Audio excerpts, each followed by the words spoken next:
Hi friends, ನಮಸ್ತೆ. Welcome to Shri vloggers and friends. ನಾನು ನಿಮ್ಮ ಯಶಸ್ವಿನಿ ದೀಪಕ್. ಇವತ್ತು ಮತ್ತೊಂದು ಹೊಸ ರೆಸಿಪಿ ಜೊತೆ ನಾನು ನಿಮ್ಮ ಮುಂದೆ ಬಂದಿದ್ದೀನಿ. ಹಾಗಾದರೆ ಬನ್ನಿ ನೋಡೋಣ ಈ ರೆಸಿಪಿ ಯಾವುದು, ಹೇಗೆ ಮಾಡೋದು, ಏನೇನು ಇಂಗ್ರೀಡಿಯೆಂಟ್ಸ್ ಬೇಕು ಅಂತ. ಇನ್ನೇನು ಶ್ರಾವಣ ಮಾಸದ ಹಬ್ಬಗಳ ಸಾಲು ಬರ್ತಾ ಇದೆ. ದಿನಾನೂ ಹಬ್ಬನೇ. ಮುಂದೆ ಬರುವಂಥ ಶ್ರೀ ಕೃಷ್ಣ ಜನ್ಮಾಷ್ಟಮಿಗೆ ಈ ರೆಸಿಪಿ ಟ್ರೈ ಮಾಡಿ ನೋಡಿ. ಬಹಳ ಸಿಂಪಲ್, ಕ್ವಿಕ್ಕಾಗಿ ಮಾಡುವಂಥ ರೆಸಿಪಿ. ಇದರ ಹೆಸರು ರವೆ ಉಂಡೆ, ರವೆ ಲಡ್ಡು ಅಂತ ಕೂಡ ಕರೀತಾರೆ.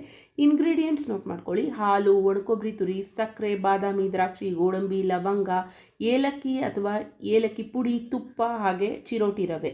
ಇಂಗ್ರೀಡಿಯೆಂಟ್ಸ್ ಎಷ್ಟೆಷ್ಟು ಬೇಕು ಅಂತ ನಾನು ಮುಂದೆ ಈ ರೆಸಿಪಿ ಮಾಡುವಾಗ ಹೇಳ್ತಾ ಹೋಗ್ತೀನಿ.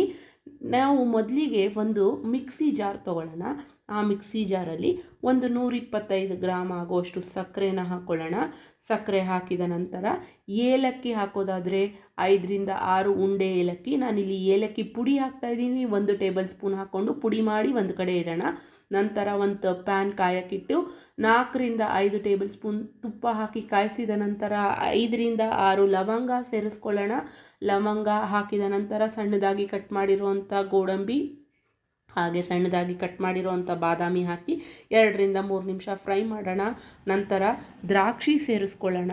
ಇದೆಲ್ಲನೂ ಲೋ ಫ್ಲೇಮಲ್ಲೇ 1-2 ನಿಮಿಷ ಮತ್ತೆ ಫ್ರೈ ಮಾಡಿ ಇದಕ್ಕೆ ನಾವು ಬಾಂಬೆ ರವೆ ಅಂದರೆ ಚಿರೋಟಿ ರವೆನ ಸೇರಿಸ್ಕೊಳ್ಳೋಣ. 150 ಗ್ರಾಮ್ ಅಷ್ಟು ಚಿರೋಟಿ ರವೆ ಹಾಕ್ಕೊಂಡಿದ್ದೀನಿ. ಚಿರೋಟಿ ರವೆನ ಫುಲ್ಲು ಲೋ ಫ್ಲೇಮಲ್ಲಿ 7ರಿಂದ 8 ನಿಮಿಷ ಹುರಿಬೇಕು. ನಿಮಗೆ ಗಮ್ಮನ್ನು ಪರಿಮಳ ಬರುತ್ತೆ ರವೆ ಹುರಿತಾ. ಈಗ ನೋಡಿ, ಇಷ್ಟು ಹುರ್ಕೊಂಡ್ರೆ ಸಾಕಾಗುತ್ತೆ.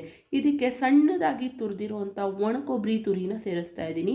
ಕೊಬ್ಬರಿ ಸಣ್ಣದಾಗಿ ತುರ್ಕೊಂಡ್ರೆ ನಿಮಗೆ ಉಂಡೆ ಕಟ್ಟುವಾಗ ಎಲ್ಲನೂ ನೀಟಾಗಿ ಹೊಂದ್ಕೊಳ್ಳುತ್ತೆ.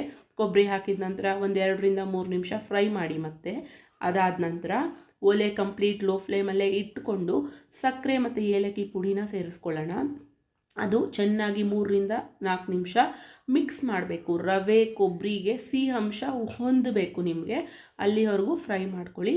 ನಂತರ ಒಲೆನ ಆರಿಸ್ಕೊಳ್ಳೋಣ. ಒಲೆ ಆರಿಸ್ಬಿಟ್ಟು ಉಗುರು ಬೆಚ್ಚಗಿರೋ ಹಾಲು, ಕಾದಾರಿರೋ ಹಾಲನ್ನ 1/4 ಲೋಟ ಅಂದರೆ 25 ml ಆಗುವಷ್ಟು ಹಾಲನ್ನ ಸೇರಿಸ್ಕೋಬೇಕಾದ ಇದಕ್ಕೆ.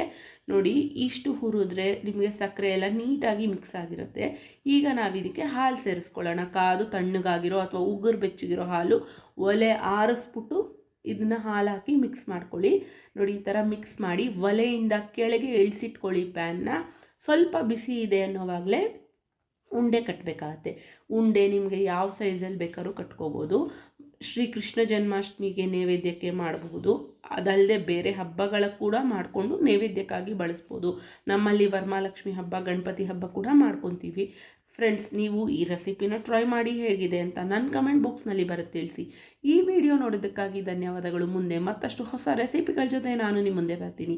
ಅಲ್ಲಿವರೆಗೂ ನೀವು ನನ್ನ ಚಾನಲ್ ಸಬ್ಸ್ಕ್ರೈಬ್ ಮಾಡಿಲ್ಲ ಅಂದರೆ ಈ ಕೂಡಲೇ ಸಬ್ಸ್ಕ್ರೈಬ್ ಮಾಡಿ, ಲೈಕ್ ಮಾಡಿ, ಶೇರ್ ಮಾಡಿ, ಕಮೆಂಟ್ ಮಾಡಿ. ಪಕ್ಕದಲ್ಲೇ ಕಾಣಿಸೋ ಬೆಲ್ ಐಕಾನ್ ಬಟನ್ನ ಪ್ರೆಸ್ ಮಾಡಿ.